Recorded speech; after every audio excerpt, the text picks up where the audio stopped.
अस्सलाम वालेकुम जी फ्रेंड्स। आज का जो हमारा टॉपिक है वो है फैक्टर्स अफेक्टिंग इक्विलिब्रियम स्टेज। ये हमारा पार्ट 2 है, यानी कि इस टॉपिक का पहले टॉपिक में हमने पहली वीडियो में हमने जो पहला फैक्टर था यानी कि कंसंट्रेशन, चेंज इन कंसंट्रेशन, जब हम कंसंट्रेशन को चेंज करते हैं तो उसका इक्विलिब्रियम पोजीशन पर क्या इफेक्ट पड़ता है। ये पिछली वीडियो में हमने इस पर बात कर ली थी।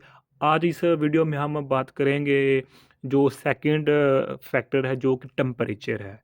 टेम्परेचर को चेंज करेंगे तो इसका जो इक्विलिब्रियम पोजीशन पर या रिएक्शन जो हमारे पास होता है इक्विलिब्रियम, उस पर क्या इफेक्ट पड़ेगा, आज हम इंशाअल्लाह रहमान इस पर बात करेंगे। ओके, तो आइए स्टार्ट करते हैं हमारे टॉपिक को बाकायदा तौर पर। बिस्मिल्लाहिर्रहमानिर्रहीम, सल्लल्लाहु अला मुहम्मद सल्लल्लाहु अलैहि वसल्लम। पहले ये थोड़ा सा हमें पता होना चाहिए कि फैक्टर्स अफेक्टिंग इक्विलिब्रियम स्टेज होता क्या है, या इक्विलिब्रियम स्टेज की जगह आप इक्विलिब्रियम पोजीशन भी कह सकते हैं, इधर पोजीशन भी इक्विलिब्रियम पोजीशन भी लिख सकते हैं। ओके, तो इसका कंसेप्ट 1885 और 1886 में हमें दिया था एच एल कैटिलियर ने और एफ ब्राउन ने। ये इस दोनों ने ना हमें कंसेप्ट दिया था कि इक्विलिब्रियम स्टेज को हम चेंज कर सकते हैं, बल्कि वो चेंज हो जाती है, और वो किन फैक्टर से चेंज होती है उसको हम डिस्कस कर रहे हैं। पहला फैक्टर हमने पिछली वीडियो में चेंज इन कंसंट्रेशन पर बात कर ली थी, अब हम चेंज इन टेम्परेचर पर बात करेंगे। ओके, तो इन दोनों ने give statements about the factor affecting the equilibrium stage. Okay हो गया। It is also known Le Chatelier principle. अच्छा, जो इन्होंने ये कंसेप्ट दिया था, क्योंकि जो ली कैटलियर इसका ज़्यादा काम था, इसने ज़्यादा काम किया था, इसलिए इसने इसने अपने नाम पर एक प्रिंसिपल बना दिया था कि जिसको हम ली कैटलियर प्रिंसिपल कहते हैं। यानी कि ली कैटलियर प्रिंसिपल के मतहत या ली कैटलियर के प्रिंसिपल को मद्देनज़र रखते हुए हम फैक्टर्स को स्टडी करते हैं जो कि इक्विलिब्रियम स्टेज या इक्विलिब्रियम रिएक्शन पर इफेक्ट करते हैं। ओके, तो प्रिंसिपल क्या है वो देखते हैं। If a system in equilibrium is subjected to a change in one or more variables, then the equilibrium shifts in is such a way to nullify the effect of the change। nullify यानी कि verify, यानी कि readjust करना, जिसे आप verify कह लें या nullify कह लें या readjust कह लें। इसका मतलब ये है कि जब केमिकल रिएक्शन में से वन या वन से ज़्यादा वेरिएबल चेंज होते हैं, वन या वन से ज़्यादा वेरिएबल चेंज होते हैं, तो उसका असर पड़ता है इक्विलिब्रियम रिएक्शन पर। यानी कि इक्विलिब्रियम जो पोजीशन होती है वो शिफ्ट हो जाती है आगे या पीछे। अब ये वेरिएबल्स क्या होते हैं? ये वेरिएबल्स यही हैं, प्रेशर हो गया, चेंज इन प्रेशर हो गया, चेंज इन टेम्परेचर हो गया, चेंज इन कैटालिस्ट हो गया, चेंज इन वॉल्यूम हो गया, चेंज इन और भी कई बहुत ज़्यादा फैक्टर्स हैं जी जो कि इक्विलिब्रियम स्टेज या इक्विलिब्रियम रिएक्शन या इक्विलिब्रियम पोजीशन को आगे पीछे कर देते हैं। वो एक भी हो सकते हैं फैक्टर, या वो एक से ज़्यादा भी हो सकते हैं। ओके, तो जब ये रिएक्शन को जो रिएक्शन की इक्विलिब्रियम पोजीशन को चेंज कर देते हैं ये वेरिएबल्स, तो उस उनको यानी कि फिर रीएडजस्ट करने के लिए, नलीफाई करने के लिए, रिएक्शन को अपनी असली हालत में लाने के लिए, रिएक्शन को रीएडजस्ट करने के लिए हम एक प्रिंसिपल यूज़ करते हैं जिसको हम ली कैटेलियर प्रिंसिपल कहते हैं। ओके हो गया। अब इसका हम फैक्ट ऑन इक्विलिब्रियम देखते हैं। पहला हमने देख लिया था, ये जो हमारे पास है change in concentration on equilibrium stage, ये हमने पिछली वीडियो में देख लिया था। आज हम देखेंगे कि effect of temperature on equilibrium position या इक्विलिब्रियम स्टेज कह लें, इक्विलिब्रियम स्टेज या इक्विलिब्रियम पोजीशन कह लें। यानी कि टेम्परेचर को चेंज करने से हमारे पास इक्विलिब्रियम पोजीशन पर क्या असर पड़ेगा, इस पर हम बात करेंगे। अच्छा जी, according to Le Chatelier principle, an increase in the temperature of a chemical system at equilibrium favors the reaction that proceeds with absorption of heat. In other words, an endothermic reaction is favored to forward direction। यानी कि ली Chatelier principal के तहत ये कहता है कि अगर किसी सिस्टम का टेम्परेचर हम इंक्रीज़ कर दें, यानी हम खुद से एनर्जी की दें किसी सिस्टम को, यहाँ मैं मेरे अल्फाज पर गौर कीजिएगा, मैं सिस्टम बोल रहा हूँ, सिस्टम, रिएक्टेंट प्रोडक्ट नहीं मैं बोला, मैं यानी कि मैं पूरे रिएक्शन की बात कर रहा हूँ, अवूल रिएक्शन की मैं बात कर रहा हूँ कि सिस्टम जो हमारे पास है, सिस्टम के अंदर जो हमारे पास रिएक्टेंट प्रोडक्ट में रिएक्टेंट में कन्वर्ट हो रहे हैं, मैं पूरे सिस्टम की बात कर रहा हूँ कि जब हम किसी कंप्लीट सिस्टम की इन टेम्परेचर को इंक्रीज कर देंगे। टेम्परेचर इंक्रीज करना यानी कि वो एंडोथर्मिक रिएक्शन हो रहा है, क्योंकि हम जानते हैं कि एंडोथर्मिक रिएक्शन में हम खुद से बाहर से हीट यानी कि एनर्जी देते हैं। तो जब हम अगर टेम्परेचर इंक्रीज कर देंगे बाकायदा तौर पर खुद से, तो उस वक्त एंडोथर्मिक रिएक्शन होगा, और एंडोथर्मिक रिएक्शन लेफ्ट से राइट की जानिब यानी कि फॉरवर्ड रिएक्शन, वो फेवर टू फॉरवर्ड रिएक्शन, यानी कि वो फॉरवर्ड रिएक्शन की तरफ मूव करेगा। ओके हो गया। और and on the other hand, जबकि दूसरी जानिब if temperature of the subject system is decreased, it favours the reaction to proceed with the evolution of heat, यानी कि हीट के अखराज के साथ वो फेवर करेगा रिएक्शन के प्रोसीड होने को। In other words the exothermic reaction is favour to the forward direction, यानी कि इसमें जब हम पूरे सिस्टम का जो टेम्परेचर है ये डिक्रीज हो जाता है, तो उस वक्त एक्सोथर्मिक रिएक्शन होता है। जिस तरह हम जानते हैं कि अगर हम बाकायदा खुद से एनर्जी दें तो वो एंडोथर्मिक रिएक्शन होता है, और अगर रिएक्शन खुद ब खुद हो रहा है यानी कि उसकी एनर्जी या उसकी टेम्परेचर डिक्रीज हो रहा है, तो वो एक्सोथर्मिक रिएक्शन होता है। ओके हो गया।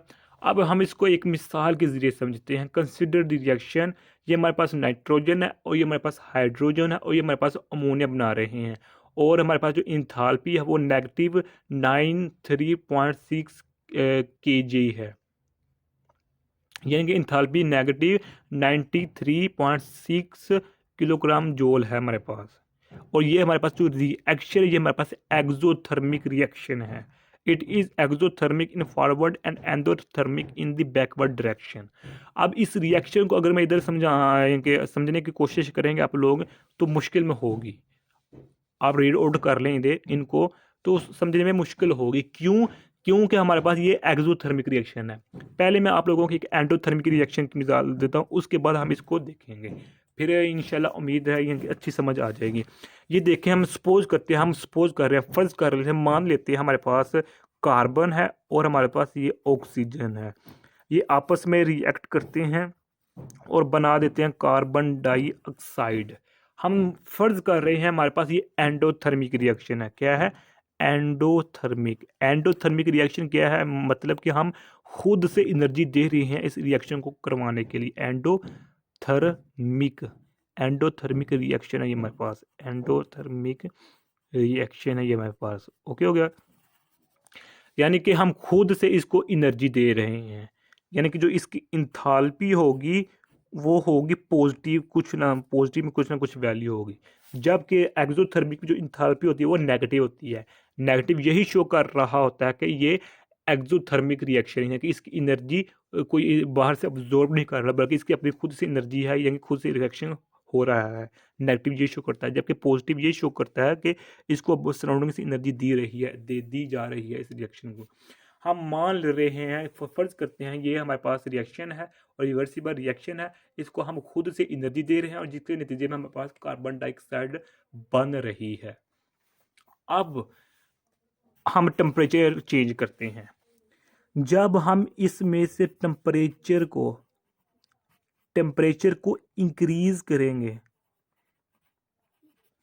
जब टेम्परेचर इंक्रीजेज होता है हमारा, तो क्या होता है कि हमारे पास जो रिएक्टेंट्स है इसकी रफ्तार तेज हो जाती है टू बेनिस्बत प्रोडक्ट की, यानी कि रिएक्टेंट की आपस में मिलने की जो तादाद रफ्तार है, rate of reaction of reactants होता है वो तेज़ हो जाता है ये प्रोडक्ट निस्बत, यानी कि ये आपस में जल्दी मिलने की कोशिश करेंगे और जल्दी ही जो है प्रोडक्ट बनेगा, या इसकी अगर मकदार ज़्यादा है तो आपस में मिलाप करते जाएंगे, मिलते जाएंगे और प्रोडक्ट की मकदार जल्दी जल्दी बनना शुरू हो जाएगी। ओके हो गया। जब हम टेम्परेचर इंक्रीज कर रहे हैं, और अगर टेम्परेचर डिक्रीज हो रहा है इस रिएक्शन का, तो हम ये समझेंगे कि जो हमारे पास प्रोडक्ट है वो कन्वर्ट हो रहा है रिएक्टेंट में। जब यानी कि जब हम टेम्परेचर इंक्रीज़ कर रहे हैं तो रिएक्टेंट्स कन्वर्ट हो रहे हैं प्रोडक्ट में तेज़ी से, लेकिन जब इस रिएक्शन का टेम्परेचर डिक्रीज़ हो रहा है तो हम समझेंगे कि इसका जो प्रोडक्ट है वो कन्वर्ट हो रहा है किस में, बैकवर्ड रिएक्शन में। ओके, ये हमारे पास टेम्परेचर को जब हम डिक्रीज़ करेंगे, टेम्परेचर इंक्रीज करने से हमारे पास रिएक्शन फॉरवर्ड होगा, और जब टेम्परेचर डिक्रीज करेंगे तो हमारे पास बैकवर्ड यानी कि बैक बैकवर्ड हमारे पास रिएक्शन हो जाए। टेम्परेचर इंक्रीज कर रहे हैं तो हमारा रिएक्शन इस तरफ जाएगा, और जब टेम्परेचर डिक्रीज कर रहे हैं तो हमारे पास रिएक्शन इस तरफ जाएगा। ओके हो गया। ये किस केस में है? ये केस में है जब हमारे पास एंडोथर्मिक रिएक्शन है। ओके हो गया। अब हम बात करते हैं एक्सोथर्मिक रिएक्शन की, जो कि हमारे पास ये है। ये बहुत ये मशहूर एग्जांपल है। अच्छा जी, according to the latitude principle increase of temperature will shift left, मसलन reactant side, it means ammonia amount will becomes decrease slowly. अब ये देखें कि हमारे पास ये एग्जांपल है, जब हम इसका टेम्परेचर इंक्रीज करेंगे तो हमारे पास जो इक्विलिब्रियम होगा वो शिफ्ट हो जाएगा रिएक्टेंट की साइड पर। होना तो यही ही चाहिए था कि जब हम इसका टेम्परेचर इंक्रीज कर रहे हैं तो इसका इक्विलिब्रियम जो है वो फॉरवर्ड होना चाहिए प्रोडक्ट की जानिब, लेकिन टेम्परेचर इंक्रीज करने से इसका जो इक्विलिब्रियम पोजीशन होगा वो इस जानिब हो रहा है। क्यों? फ़र्क वो यही है कि हमारे पास ये एक्सोथर्मिक रिएक्शन है, जबकि जो ये मैंने एग्जांपल दी है ये हमारे पास एंडोथर्मिक रिएक्शन है। ओके हो गया। अब on the other hand when the temperature of this system is lowered the equilibrium will shift in forward direction, यानी कि अमोनिया हमारे पास बनना ज़्यादा शुरू हो जाएगा। यानी कि जब इस रिएक्शन का टेम्परेचर डिक्रीज हो रहा है, लोअर हो रहा है, तो इस जो ये फॉरवर्ड रिएक्शन में कन्वर्ट हो जाएंगे, जो हमारे पास अमोनिया है वो ज़्यादा बनना शुरू हो जाएगा। हालांकि होना ये चाहिए कि इसका टेम्परेचर डिक्रीज हो रहा है, सिस्टम का होना ये चाहिए कि प्रोडक्ट को रिएक्शन में कन्वर्ट हो जाना चाहिए, क्योंकि टेम्परेचर डिक्रीज हो रहा है। लेकिन इधर क्या हो रहा है कि टेम्परेचर डिक्रीज करने से जो रिएक्टेंट्स है वो मज़ीद प्रोडक्ट में कन्वर्ट हो रहे हैं। क्यों?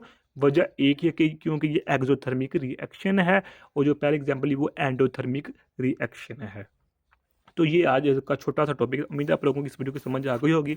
अगर फिर भी कुछ क्वेश्चन पूछना चाहते हैं तो कमेंट के सूर में पूछ सकते हैं, और अगर आपने अभी तक हमारा चैनल पाक MN अकेडमी सब्सक्राइब नहीं किया, सब्सक्राइब कर दे, लाइक शेयर कर दे। जज़ाकल्लाह खैर। अपनी दुआ में याद रखिएगा। अस्सलाम वालेकुम व रहमतुल्लाहि व बरकातुहू।